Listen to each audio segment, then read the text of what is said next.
How to disable Gemini from the power button on Realme 13 Pro 5G.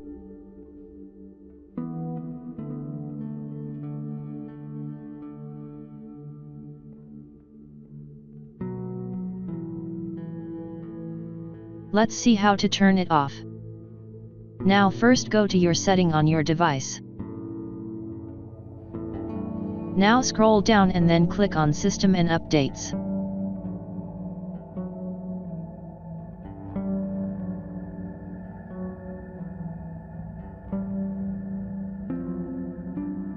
Then select the power button.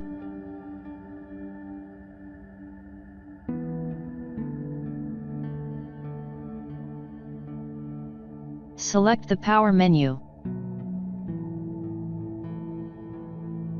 Now press the power button and see the power on/off settings. Thanks for watching. Please subscribe to my channel.